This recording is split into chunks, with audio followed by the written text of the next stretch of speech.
नमस्कार, आप देख रहे हैं 4 PM गुजरात और मैं हूं आपके साथ प्रगति ठाकुर। गुजरात के दाहोद जिले में महात्मा गांधी राष्ट्रीय ग्रामीण रोजगार गारंटी अधिनियम योजना के तहत हुए 71 करोड़ रुपए के कथित घोटाले ने राज्य की राजनीति में हलचल मचा दी है। इस मामले में गुजरात सरकार में कृषि और पंचायती राज राज्य मंत्री बच्चूभाई खाबड़ के दोनों बेटे बलवंत खाबड़ और किरण खाबड़, साथ ही उनके भतीजे दिलीप चौहान की गिरफ्तारी हुई है। इस घोटाले ने न केवल स्थानीय प्रशासन पर सवाल उठाए हैं, बल्कि विपक्षी दलों और सोशल मीडिया पर यह चर्चा जोर पकड़ रही है कि क्या इस घोटाले में बड़े नेताओं, विशेष रूप से प्रधानमंत्री नरेंद्र मोदी और गृह मंत्री अमित शाह की कोई भूमिका है। साथ ही यह सवाल भी उठ रहा है कि इस मामले की जांच अभी तक प्रवर्तन निदेशालय या केंद्रीय जांच ब्यूरो को नहीं सौंपी गई है। अब आपको बता दें कि यह घोटाला दाहोद जिले में 2021 से 2025 के बीच मनरेगा योजना के तहत सड़क निर्माण कार्यों में अनियमितताओं से संबंधित है। जिला ग्रामीण विकास प्राधिकरण के निदेशक BM पटेल की शिकायत के बाद 24 अप्रैल 2025 को दर्ज प्राथमिकी में खुलासा हुआ कि 28 अनाधिकृत एजेंसियों को बिना उचित निविदा प्रक्रिया के देवगढ़ बारिया में 60.90 करोड़ रुपए और धनपुर में 10.10 करोड़ रुपए के ठेके दिए गए। जांच में पता चला कि कई सड़कें केवल कागजों पर ही बनाई गई और फर्जी सप्लाई फर्मों को करोड़ों रुपए का भुगतान किया गया। पुलिस जांच के अनुसार बच्चूभाई खाबड़ के बेटों बलवंत और किरण का संबंध श्रीराज ट्रेडर्स और श्रीराज कंस्ट्रक्शन कंपनी जैसी फर्मों से था, जिन्हें बिना टेंडर के 30.04 करोड़ रुपए और 82 लाख रुपए का भुगतान किया गया। कुल घोटाले की राशि का लगभग 40% हिस्सा इन दोनों भाइयों से जुड़ी फर्मों को मिला।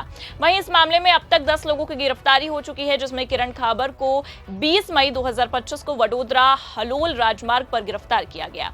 इस घोटाले ने विपक्षी दलों, खासकर कांग्रेस और आम आदमी पार्टी को बीजेपी सरकार पर हमला बोलने का मौका दिया है।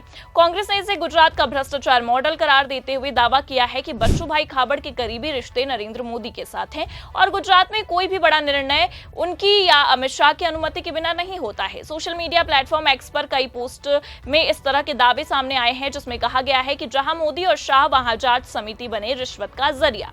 अब आपको बता दें कि आप नेता मनीष सिसोदिया ने कहा है कि गुजरात में हुए भ्रष्टाचार में नरेंद्र मोदी और अमित शाह भी शामिल हैं।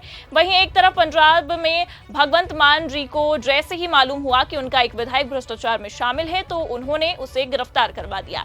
वहीं गुजरात में बीजेपी के मंत्री जी के बेटे 71 करोड़ लूट कर ले गए, लेकिन मंत्री जी पद पर बने हुए हैं। गुजरात सरकार में मोदी जी और अमित शाह की अनुमति के बिना कुछ भी नहीं होता है, तो क्या इस घोटाले में वो खुद भी शामिल हैं? और इस मामले की जांच अभी तक ईडी या सीबीआई को क्यों नहीं दी गई और क्या कुछ कहा है, आप भी सुनिए। एक तरफ पंजाब में जनता से पता चला, सारी चीजें खुद तहकीकात कराई मान साहब ने और अपने ही विधायक को अरेस्ट करवा दिया पूछताछ करने के बाद। एक तरफ मंत्री जी के विभाग में घोटाला हो रहा है, ये बात तो खुद वहां की पुलिस मान रही है, क्योंकि मंत्री जी के बेटों को अरेस्ट कर दिया। लेकिन भारतीय जनता पार्टी अपने मंत्री के खिलाफ कोई एक्शन नहीं लेगी, वो पद पे बने रहेंगे।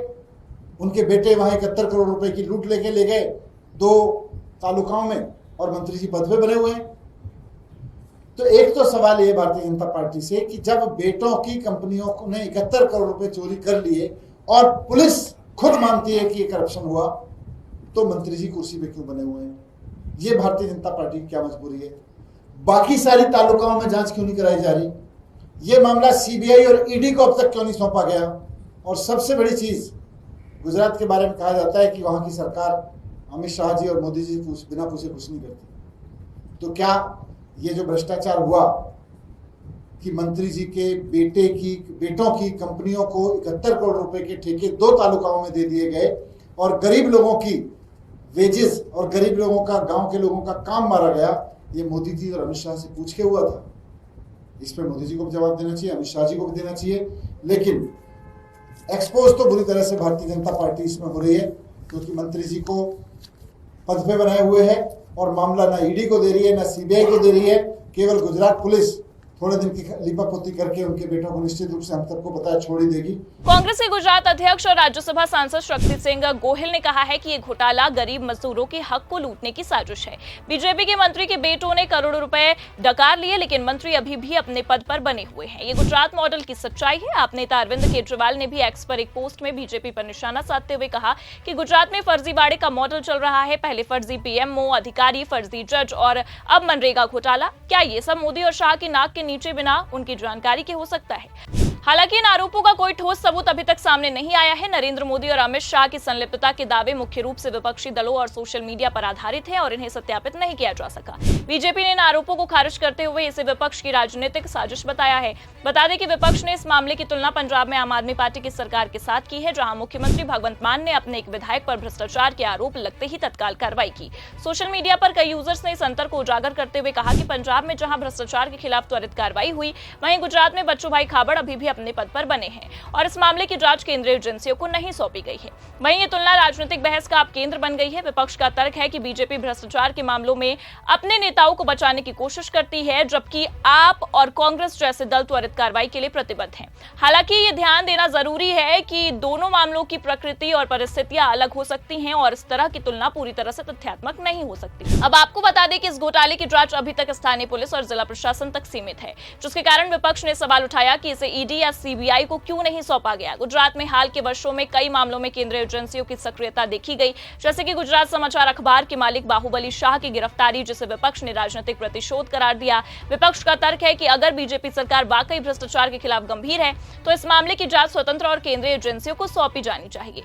कांग्रेस नेता जिग्नेश मेवाड़ी ने कहा है कि जब गुजरात समाचार जैसे मीडिया हाउस पर ईडी की छापेमारी हो सकती है तो बीजेपी के अपने मंत्री के बेटों के मामलों में जांच क्यों नहीं हो रही है। दूसरी ओर बीजेपी का यह कहना है कि स्थानीय पुलिस इस मामले की गहन जांच कर रही है और गिरफ्तारियां इस बात का सबूत है कि सरकार भ्रष्टाचार के खिलाफ कार्रवाई कर रही है। बीजेपी प्रवक्ता ने कहा कि विपक्ष बेवजह इस मामले को राजनीतिक रंग दे रहा है। जांच चल रही है और दोषियों को सजा मिलेगी। गुजरात में भ्रष्टाचार के आरोप बीजेपी शासन के दौरान पहले ही लगते आए हैं। 2018 में पंजाब नेशनल बैंक घोटाले में नीरव मोदी और मेहुल चोकसी जैसे मामलों ने राष्ट्रीय स्तर पर सुर्खियां काफी बटोरी थी। इसके अलावा 2024 में गोधरा में नीट परीक्षा में नकल का मामला और भर्ती घोटाले जैसे प्रकरणों ने भी गुजरात की छवि पर सवाल उठाए। विपक्ष ने इस मामलों को गुजरात मॉडल का हिस्सा बताते हुए बीजेपी पर भ्रष्टाचार और संरक्षण देने का आरोप भी लगाया है। बच्चू भाई खाबड़ ने अपने बेटों के खिलाफ लगे आरोपों पर सार्वजनिक रूप से कोई बयान नहीं दिया। हालांकि बीजेपी के कुछ नेताओं ने यह दावा किया है कि यह मामला व्यक्तिगत है और मंत्री को इसके लिए जिम्मेदार नहीं ठहराया जा सकता है। दूसरी ओर विपक्ष का कहना है कि बच्चू भाई को तत्काल इस्तीफा देना चाहिए, क्योंकि उनके परिवार की संलिप्तता ने सरकार की विश्वसनीयता पर सवाल उठाए। अब आपको बता दें कि दाहोद मनरेगा घोटाला गुजरात की राजनीति में एक महत्वपूर्ण मुद्दा बन गया है, जो बीजेपी सरकार की छवि और भ्रष्टाचार के खिलाफ उसकी प्रतिबद्धता पर सवाल उठा रहा है। नरेंद्र मोदी और अमित शाह की संलिप्तता के आरोप हालांकि गंभीर हैं, लेकिन अभी तक केवल विपक्षी दावों और सोशल मीडिया चर्चाओं तक ही सीमित है, जिनका कोई ठोस सबूत नहीं है।